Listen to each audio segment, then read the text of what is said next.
Hola, darrerament, si mirem la televisió, llegim els diaris, ens arriben notícies que no haguéssim pensat mai que hauríem de veure o hauríem de llegir. No? Em refereixo a la crisi dels refugiats que venen de Síria, que l'únic mal que han fet és viure en un país on hi ha conflictes, on hi ha trets, on exploten bombes i aquella gent fuig de la por, fuig de la misèria, fuig de la guerra, fuig de la mort.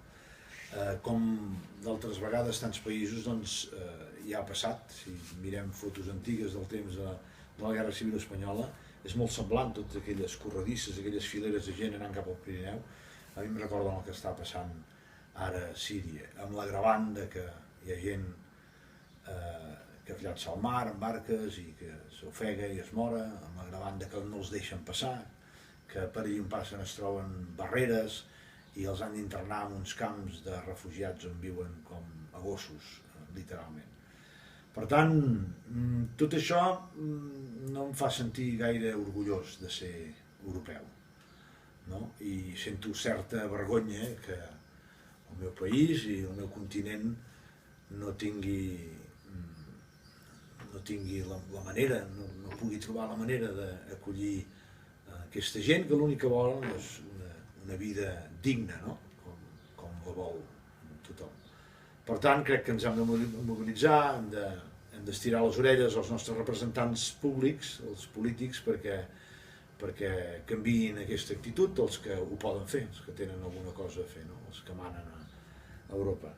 I una de les activitats, clar, des d'aquí què podem fer? No podem fer gran cosa, hi ha voluntaris que van ajudar-los, però els que no podem, doncs, com a mínim participar en els actes que s'organitzen, no?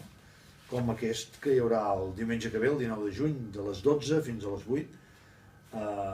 Es diu Obriu Fronteres, volem acollir, pel Dia Mundial de les Persones Refugiades, doncs, amb un munt d'activitats, hi ha música, hi ha conferències, jo hi passaré, i us convido que vosaltres feu el mateix, perquè així puguem fer pinya i a veure si algun altre algun dia ens escolta, perquè qui diu si d'aquí uns quants anys potser el nostre país també es troba en aquestes circumstàncies, no se sap mai. Ara vivim amb una seguretat i ens pensem que res ens pot passar, i segurament els sirians fa 10 anys tampoc no pensaven que els hi podia passar amb ells. Per tant, res, col·laboreu i a veure si entre tots ho podem canviar.